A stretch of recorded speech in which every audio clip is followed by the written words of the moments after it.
You're now watching the political segment on The Weekend Show. From the Senate President speaking in ways where people have had issues about, to a governor putting a ban on convoys or a certain level of gatherings, or to another state governor informing the people that if they don't have to go to the mainland or to the islands, they should stay where they are because of road construction, to Nigerians being in traffic till 1 a.m., 3 a.m., even having work the next day, with cost of living getting higher and higher, with people having money in the banks and not being able to have access to their cash. What's going on in Nigeria? Is this the democracy which we were promised? Is this the renewed hope? What are the progress stories and what are the failures? To people being constantly appointed to new positions and Nigerians wondering what impacts do they actually have. We're having a conversation about Nigeria, state of the nation, and the intricacies of our current democracy. And joining us to have this conversation, we have Igor Akeriga, who is the member, Nigerian Guild of Editors and President, Civil Liberties Organization. Good morning, and thanks for joining us. We also have Yusuf Abubakar Yusuf, who was the Senator, Taraba Central District from 2015 to 2023. Thanks for coming back on the show. Good morning. And we also have an APC elder statesman, Honorable Ejike Onyekelu. Good morning. Good and morning. Thanks for joining us again. Thank you. Gentlemen, welcome back on the Weekend Show. You've all been here before, and we appreciate you constantly sharing your time and your wealth of knowledge with us on this show. But Comrade Igor, I'll start with you because we had you a week ago, it was bad. It's almost 2 whole years with President Bola Ahmed Tinubu in office right now. We've seen the back and forth with the National Assembly. We've seen state governors become who they want to be or what they want to be. We've seen ministers and the power which they have. And we've also seen a level of insecurity across several states. And I said this in my introduction. For instance, Benue State, there's a lot of crisis going on there, which is highly underreported. What's your general overview of the state of the nation 2 years into the Renewed Hope agenda? Well, that's a pregnant question, I must say. 2 years on, we have a leadership run by President Bola Ahmed Tinubu of the APC, who promised a change. Well, I will not make a sweeping statement this morning. I think the president has done his bit, or he's doing his bit, as it were. But most Nigerians, as we speak this morning, are very, very disappointed. All right? Now, why do I say that Nigerians are disappointed? What were the issues before? I don't want to so much personalize this conversation around Tinubu as a person. I would rather want to talk about the political order, the political parties, and the system. The APC came along as a party that wants to offer a progressive alternative to Nigerians, and of course promising what it called or tagged renewed agenda or renewed change or renewed vision or hope or whatever it is. But 2 years on, it is very clear to every Nigerian as we speak this morning that Nigerians are not only disappointed, but we are in for very difficult moments, very challenging moments that have plunged this country into a state of mockery in the committee of, of nations of the world. For example, look at what happened in Korea recently, where President Yoon Suk was impeached by the National Assembly and was upheld by the Supreme Court of South Korea. In December last year, precisely December 3, the President, Yoon Suk, proclaimed martial law. Why I'm bringing the South Korea? Because people keep talking about the United States. I'm just fed up with making reference to the U.S. I want to look at another example of a smaller country. South Korea is about 51,667,000 persons in terms of population by 2025 estimate. Now, the president proclaimed martial law December 3rd, and by the following day, December 4th, he changed martial law out of pressure from the Korean people. And he was arrested, detained, and just 4 days ago, he was removed by the Supreme Court of South Korea after the National Assembly impeached him. So the process, the institutions were strong. Now, coming back home, our institutions, let us look at the judiciary, which has played a prominent role since Tinubu came to power. The judiciary, as we speak, is touted to be the hope, the last hope of the common man. But we've seen what a caricature that the judiciary has become. I'm speaking this morning without missing word because I walk on the street of Nigeria and I feel the pain Nigerians speak to us. We are now their voices. The National Assembly has completely failed and disappointed. That's another important institution. That is why I drew the example of South Korea, where the National Assembly stood in the gap on behalf of the Korean people. But what do we have in this country? We have a National Assembly presided by former governor of Akwa Ibom State, Akpabio, who, of course, what we just is a circus. But at the root of all of this crisis is a document called the Nigerian Constitution. And I will not fail to always quote Pa Ayo Adebanjo, the late, he's a man that I respected so much. You know, we have leaders that fought for this country, fought for our democracy, ensured that by 1998, the military was forced to yield the space to politicians. This is not what Nigerians bargained for. What we are seeing in this country today is not what Nigerians bargained for. We cannot move from a PDP which people thought was bad, as it were, to a political arrangement, political system, which Fela will describe, the late musical legend, as a paddy-paddy arrangement. That's what we're having. In the APC, people are hungry, there's multi-dimensional poverty. Nigeria has become a huge killing field. And that is what worries me. I just returned from the Niger Delta. You can't move safely. Look at what happened in Edo State. Can we say we are one country where citizens are turning on themselves, killing themselves? And the government is not seeing this as a priority. The National Assembly is docile, sleeping, complacent. And rather talking about, the whole issue that is dominating our national conversation now is the sexual allegation by Natasha Akpoti against the Senate President. The Senate President is sitting there pretty. I'm not saying he did anything, but in a sane clan, in a sane society, people should voluntarily step aside and allow for independent investigation. There's a whole lot of issues. Well, if I can talk about INEC, the judiciary, even the security forces, that appears to be so silent. The priority in this country now is security, where even the Constitution itself prioritizes the safety of lives and property as the very fulcrum of our national existence. If you look at Maslow's law, Maslow's law of needs, what hierarchy of needs? What are the needs of a human being? It's life. You want to have your life. You want to live under a roof, and you want to have access to food. Do we have all of this in this country now? Under the APC government, like I said, I don't want to personalize the issue. But I can also say this morning that even President Tinubu himself appears to have run out of ideas. He has run out of ideas because I want to see a president who will address this country to say, look, the security challenges we're having, enough is enough. Declare a state of emergency in the security sector. Look, Nigeria, I just looked at the figures. The population of Nigeria, as at this morning, April 2nd, is 237.5 million. That is estimate. We can't even do a census for ourselves.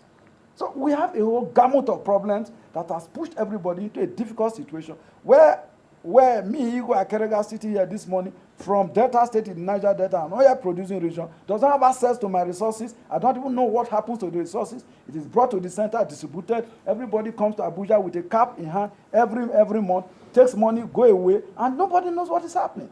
So for me, as we speak this morning, Nigerians are disappointed. They are also angry. They are very embittered with what we see. The silence that you see is that of the silence of the graveyard. I just hope that something will not give. The snippets of attacks we are seeing is just expression of citizens turning on themselves instead of turning on the small elite ruling class that have held everybody in their jugular. Except something happens, I'm afraid for this country. Senator, I would like to hear your thoughts on the state of the nation as well, particularly in the area of the National Assembly, the legislature, seeing as you've been there.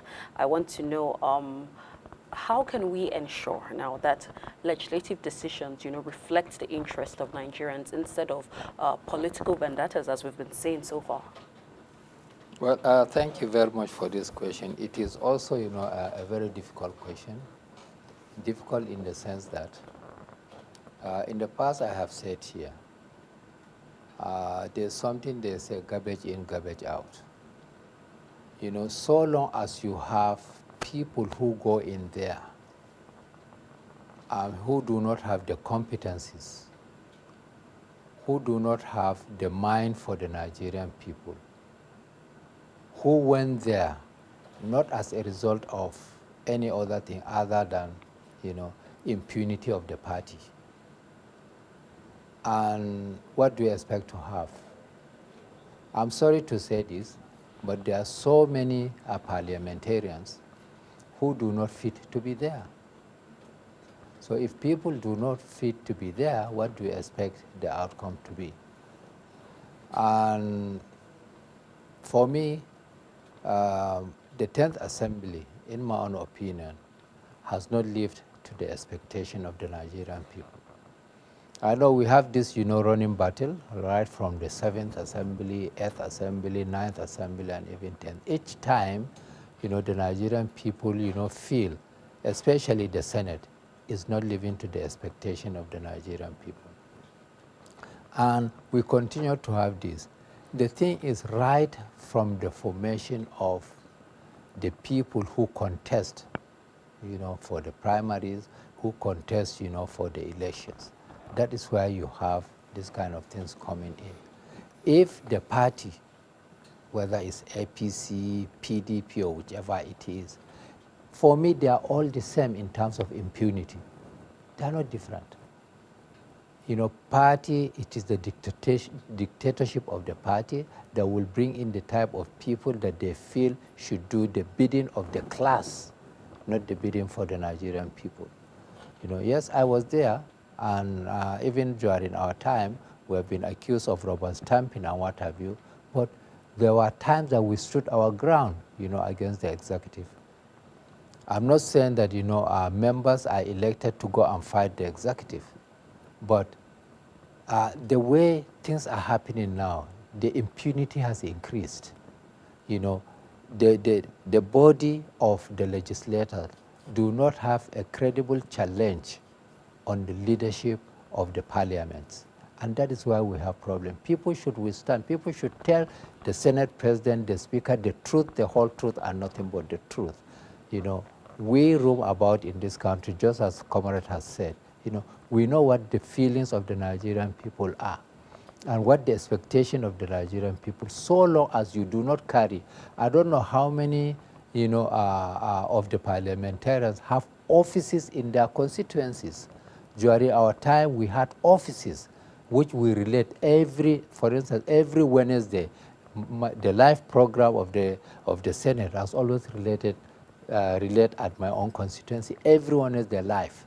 I don't know if there are such offices today, and I don't know how they involve the Nigerian people or their constituencies, in bringing people together. I don't know whether, town halls, are being held, So the whole thing, boils down to how the people came into power and what brought them there and how they are, So, the whole thing, there's a difference between what they are and how they are.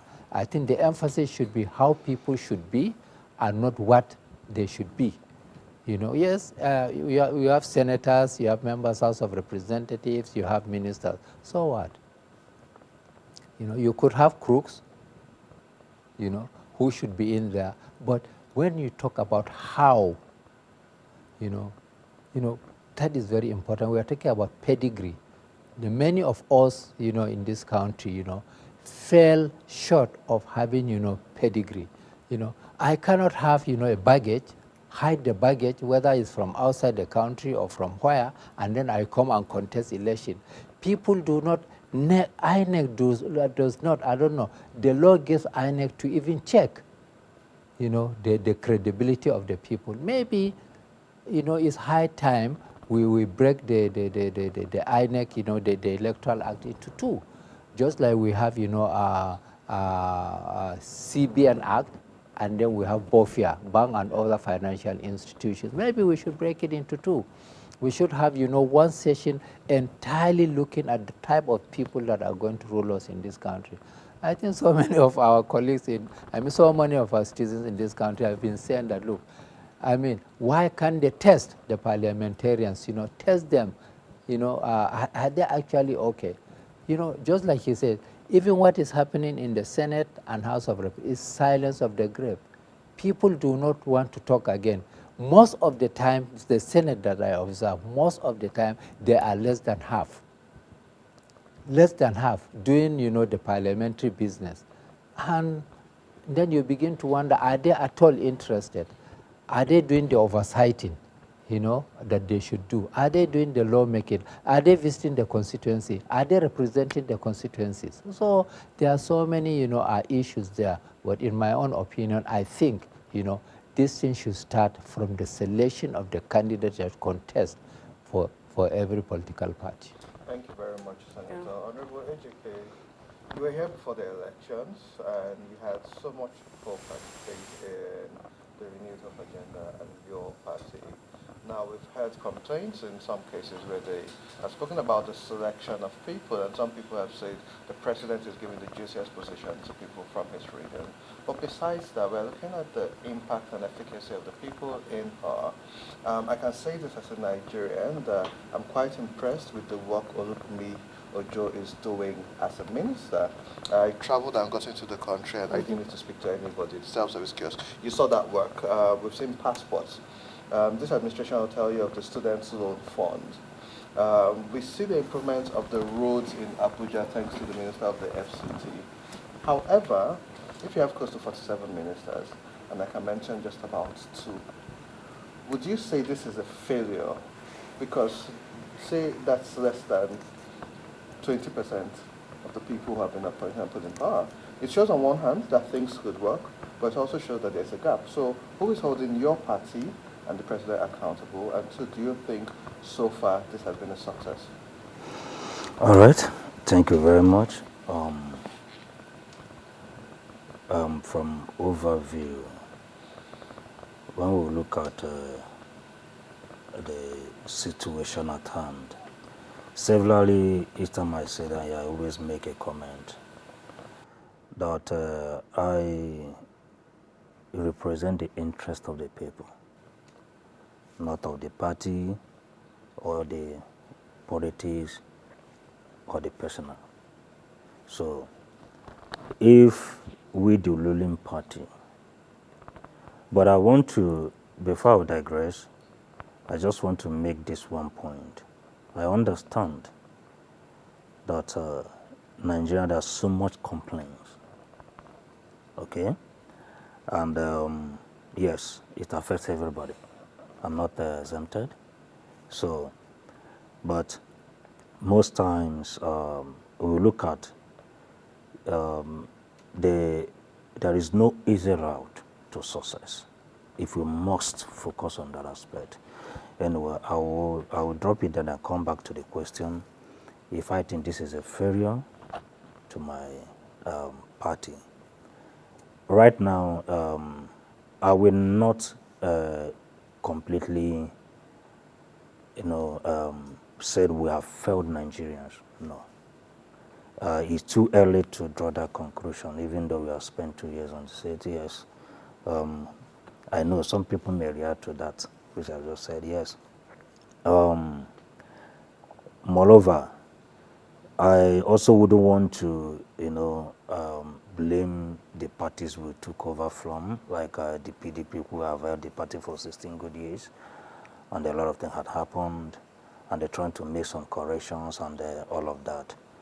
I understand where we are at the moment. You can't mention PDP without mentioning the last 8 years of President Buhari, who for 8 years people say give him time. No, so I think we can't even mention PDP.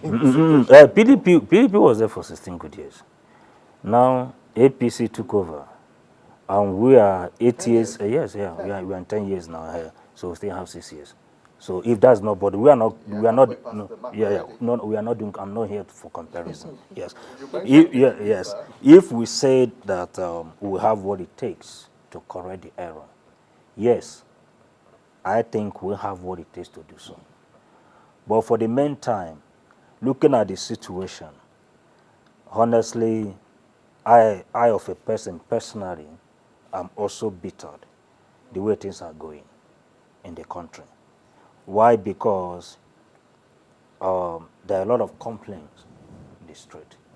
So just that aside, coming to those ministerial appointees and if they are competent, or maybe Mr. President did not, make a judicial selection of his cabinet members, which out of this, and you just made mention of two that are really performing well, and that is, and I realize that. Well, sometimes I'm not sure that Mr. President who appoint his cabinet, and most of those things are going to screen their antecedents and their whatever before appointing them. Some of us may have something that we call the hidden baggage that we will not want to let out or to know. He is not a magician to know that this person can already perform. Sometimes when your resume speaks so volume of you, and we believe that yes, if being given this, you can definitely, contribute your quarters to make the administration run swiftly. And at the end of the day, we'll begin to notice one or two things. I'm not sure that Mr. President will close his eyes and watch all of those people bring back. See, the Renew Hope agenda is still standing, and I can say for sure that definitely will be fulfilled if time permits. However, we may say that the time we have first spent time on that seat and nothing has been done, and that, but a lot has really been taking place. A lot. Just like FCT doing and Minister of Interior, also working to make sure that at least the Renew Hope agenda, come to fruition.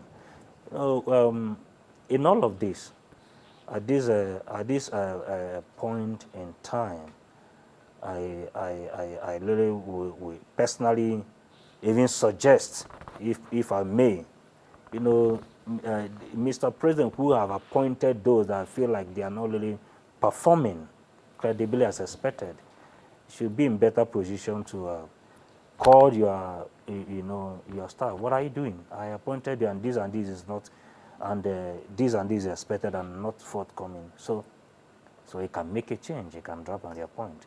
And that is that. I'm not here to make excuse for my party, okay? I'm not here to make excuse for my party, because it's the mandate of the people that bring us into power, not our mandate, not the party mandate. If the people said no to us, I don't think that we can be here. And for them to have faith in us, we must deliver. We must give them, we must at least uphold that faith they have in us, okay? If by any means that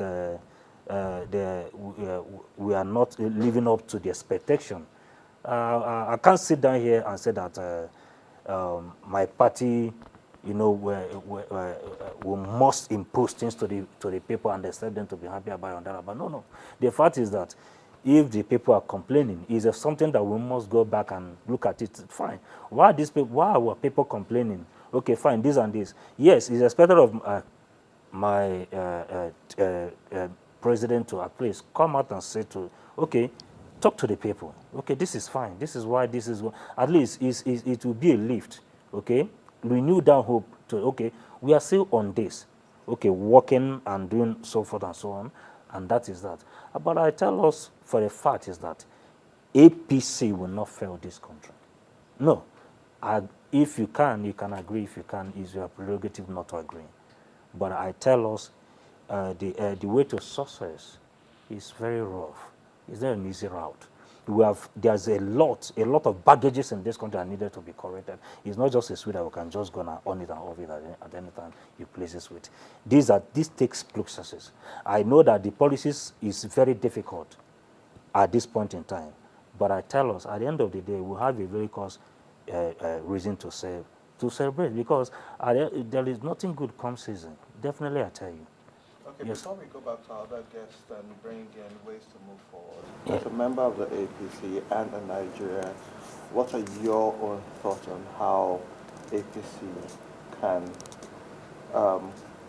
succeed in the next 2 years? And by APC, I mean Nigeria, because we don't care about the party, we care about Nigeria. Nigeria, When yes, you yes. to buy fuel, I know how much I spend on fuel and electricity, and everybody here, no matter your status, you know how that affects you. So what's the way forward from your part? as a Nigerian? Yes, as a Nigerian, I'm speaking as a Nigerian, not as a party person, yes. As a Nigerian, I think the government should look into the cries of the people. What are they actually crying for? Is it the increase of the fuel, and what can we do to be able to bring, stability in all of these cries in order to, because whenever a child is crying and pointing, is either the father or the mother is there. So what can we do to be able to, to solve these cries, to make sure that at least this sort of thing, so okay, fine, let me, like this is Ajokuta still come here. So we are looking at a lot of things that might be coming up at the later on in order to ease this stress that Nigeria we are facing right now. Okay, and what I would personally suggest, in my own personal opinion, first of all, I know that the fuel is becoming it's just the center of whatever is rises, and every other commodities and rises at the same time with it. And last I think about last month or so, they terminated the contract they have with Dangote refineries for lifting crude oil in naira, and they're saying that crude oil is a national commodity or so on and so on. At least if we can look at it that, okay, fine, since some of our refineries are yet to start functioning, and Dangote own is functioning, we can lever back, okay, let it start lifting in naira again, and see if that is going to drop the prices of fuel. At least from there, we can have an ease at the moment, at a bit. When fuel price drops, I think every other thing might follow suit. I'm hoping with the new leadership of the NNPC, we may see some change, because Yes. it's disappointing to note that the NNPC and the Nigerian government have been fighting Dangote, owns shares in the Dangote refinery.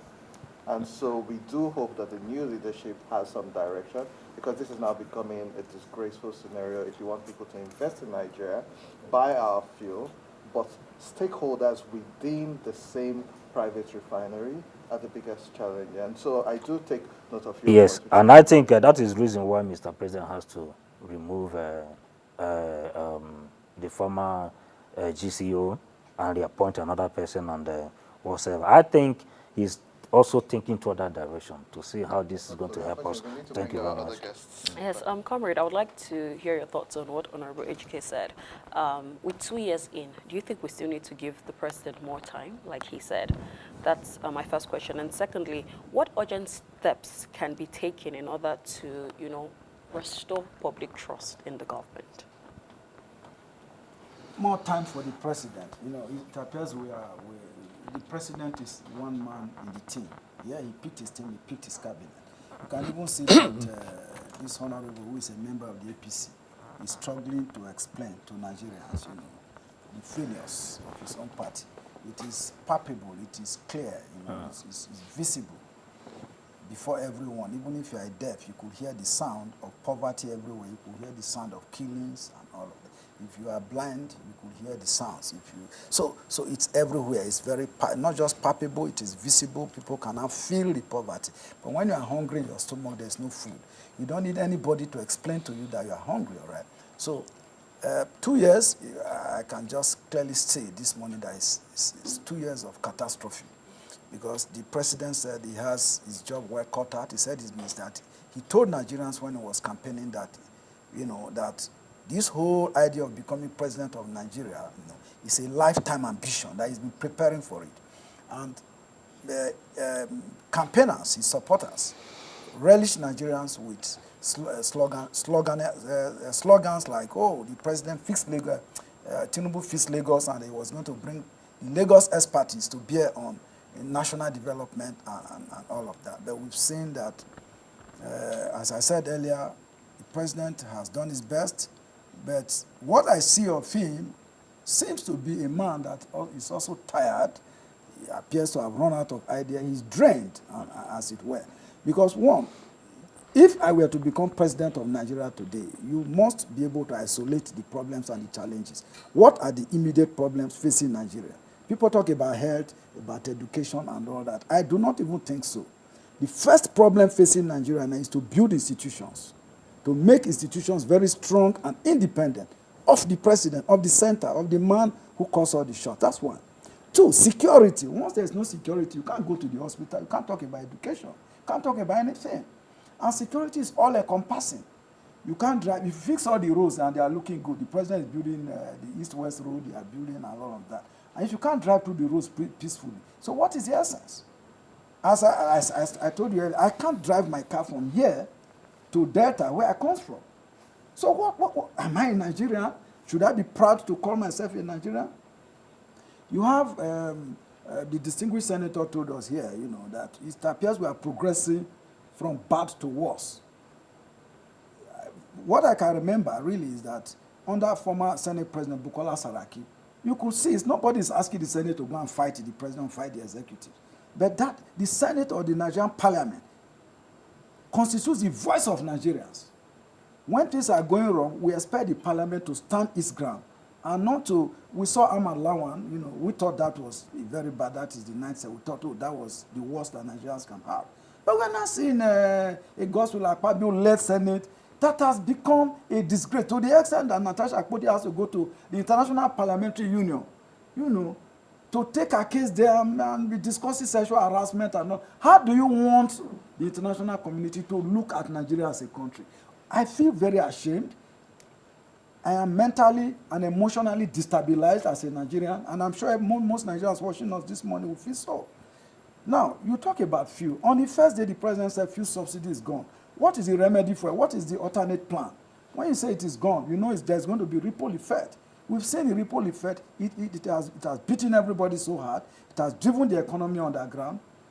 And it appears there's no solution in sight. That's one. Then you floated the Naira, you know, made the Naira parity, when we are not a producing and exporting nation. Now, if you float the Naira, it means we are saying the Naira should compete with other currencies of the world. Now, the dominant global currency is the dollar. What is the trade, trade relationship between Nigeria and the U.S.? What we export to the U.S. is only crude. That's all. What we export to the U.S. is crude. And that's why you see that President Donald Trump is slamming tariffs on every country in the world. Nigeria has just been slammed with a 14% tariff.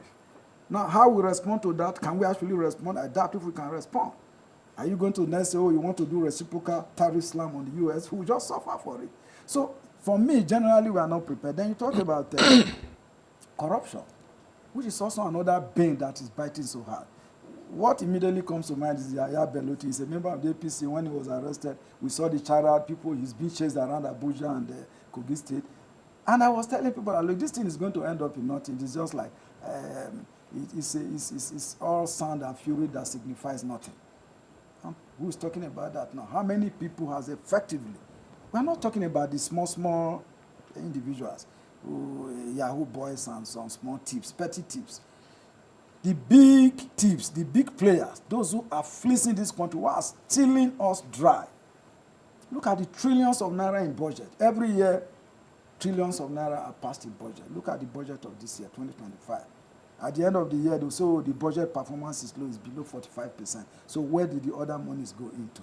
Now, for me, without sounding despondent this morning, without sounding as if I've lost so much hope, Nigeria is a great country, a country of over 235 million people, heterogeneous tribes, over 350 tribes. We were living peacefully in a country, in this country. Everybody was, I grew up, you know, in my community. I saw Fulani men taking their cows through my community. Nobody was fighting anyone. They bring everybody, we were enjoying the meat. They take fish, they live amongst us, and it was peaceful. Until these political elements, this political class came around and began to sow seeds of discord. Now you see the narratives everywhere. You know, it now looks like the tribes, the Nigerian tribes hate themselves overnight. This is the same, because I don't like this narrative that the British sowed a seed of discord. You know, they created a problem such that all the tribes would be fighting themselves. We saw Itafa Balewa, we saw Nnamdi Azikiwe, we saw Awolowo, we saw this, but they lived together. They were able to build a country, you know, and the regions were making progress. Ahmadu Bello University was there, University of Nigeria, Nsukka was there, we saw Bafemi Awolowo University. The country was competing effectively, efficiently, and there was progress being made. The first television was in Ibadan, Western Nigerian television, was set up in Ibadan by Wolowo. And when countries like Denmark, South Korea, most Western never even had a television. But Nigeria already had a television at the time. So how did we lose it all? To the extent that Nigeria, India, Korea, Thailand, some of these, Malaysia and Hong Kong, we all started almost the same time. But we are now at the bottom of the rung. Each time they are doing comparative analysis of countries that have made progress, they rate us with Sudan. They rate Nigeria with Sudan, with Chad, with some failed countries, even Afghanistan and all. They want to look at the figures. You'll be ashamed. With all the resources that we have, we can't build anything for ourselves. We can't build our roads. We have to bring the Chinese. You can't produce drugs. You have to bring the Indians. All right. You can't even refine your own petrol. You can't refine your own crude after so many years. After crude oil was discovered in Oloibiri in 1958, it has taken us more than 6 years. We are still struggling. We still need Shell, Chevron, and all of Mobil. These same countries that have held Nigeria down, France, and all of them, we can't free ourselves. And that is, I keep thinking about when the senator was speaking, I was just walking my head. What's really going is the leadership recruitment process that we have got that is faulty. The leadership recruitment process in this country is such that only the half-baked can get to power. Those that have amassed wealth criminally are the ones that can use their money to manipulate the primaries in the different political parties and emerge. Just do a profile of the senators you have at National Assembly, 109 senators. I doubt people can have 10 or 15 that are clean. Go to the House of Reps. I also doubt the same figures. So if you have such individuals in position of authority, you do not think they are going to think of the ordinary people on the streets. And that's why we're having this problem. So the leadership recruitment process, where the highest bidder wins nomination and gets to the National Assembly, becomes a governor, or even becomes a president, that is our problem. So for me, where to start is to first and foremost dismantle this document called the Constitution that has imposed, that has compelled people to live together in a manner that is like compelling a man and his wife to live together when clearly the relationship has failed. What we think the heterogeneous communities in this country must have to fall back to their region, agree that they want to build a country.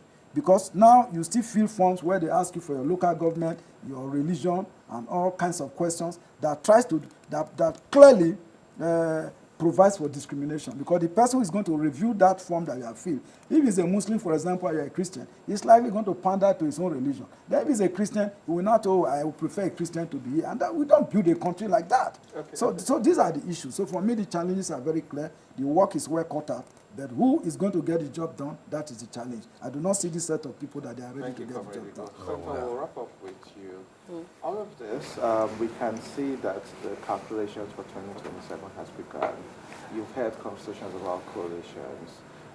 We've seen an incumbent president being unseated before. What impact do you think all of what's going on now will have on the 2027 elections in Nigeria? Well, thank you very much. When I was coming in this morning, I saw a very big signboard, Tinubu 2027. And I was wondering, why this early? Is it that, the work that should have been done is being done? I hope and pray that, President Tinubu has not been promoted to his level of incompetence. That is, the application of Peter principles. He did extremely well in Lagos. We had all hope that the way he did for Lagos, that is what he will do for Nigeria. But we are not seeing it. Is it the team that is the problem, or is it the civil service that is the problem, or is it the public service is the problem, or the selection of the team that he's working with that is the problem? So from the way things are, certainly, from now on, governance will be, will be put in abeyance, and it is now the thinking of 2027 that will come, on board. And I think that is where, if care is not taken, we are going to get it very, very wrong at this point in time. Because if for 2 years, the hopes of the Nigerian people have not been fulfilled, as expected, and, people are already, pulling the attention to Mr. President. Look, Mr. President, start thinking of 2027, not fulfilling, the promises of 2023 or 2022. I think we have a very big issue coming on board for us. And with the kind of impunity that is being developed in this country today, in the governance at all levels, federal, state, and local government, there's so much impunity. Even in the ministries, there's so much impunities. Ministers do whatever they want. Nobody can challenge them, because, they believe that you challenge me, let's go to the court. The court, is captured. So once the court is captured, what are you going to do? So now the Nigerian people have started, thinking, or have started making a position that there's nothing can be done because INEC has been captured, security has been captured, judiciary has been captured. So will there be any election at all at the end of the day, credible election? So, the whole point boils down on, Mr. President himself. He promised that he's going to deliver, and he promised that wherever he made mistakes, he's a human being, he stands to be corrected. I will still, pull back this issue of subsidy is gone. I think it was the fundamental mistake that Mr. President has been done. Yes, we wanted, to reduce the subsidy, no doubt about it. He had no cabinet at that point in time, no minister, nobody. It is just him and the vice president, and he says subsidy is gone. He did not even go in to sit down and then look at, explore ideas, explore, how people will react. Yes, we want to remove this subsidy. It's eating into what we should have done in health, what we should have done in education, but we need to remove it. But should it have been done the way it is, So, and then, I keep on saying, so long as we do not have fair value of the Naira vis-a-vis foreign currencies, we are not going to get it right. I think, Senator, that's a good place to leave it, what you've just said. And Yeah. what's important is how passionate all of you are about Nigeria. And we know the government and people in power watch this, and it's important that they listen, because even from the media, you hear people complaining that people aren't allowed to speak. You see young people speaking and they're being suspended from their place of work, they're being threatened. When Nigerians say this, it's because they want the country to work. And you being in a position of power, whether elected or appointed, you are there to serve and not to be a boss over the people. And so we will continue to hold the system accountable, but it's also extremely important that they listen to us. Senator, Comrade, Honorable, always a pleasure having a conversation with you. Yeah. We will continue to have these conversations, and hope you would always respond to us when we invite you to have these conversations. Thank you. Thank you Thank you very very much. much. Thank you very much. Always, will be with you. Thank you We are very much. Nigerians and Nigerian citizens, and always want to contribute Absolutely. our quota. Very important. We'll take a quick break. When we return, we have the Entrepreneur Spotlight and more on the Weekend Show. Don't go away.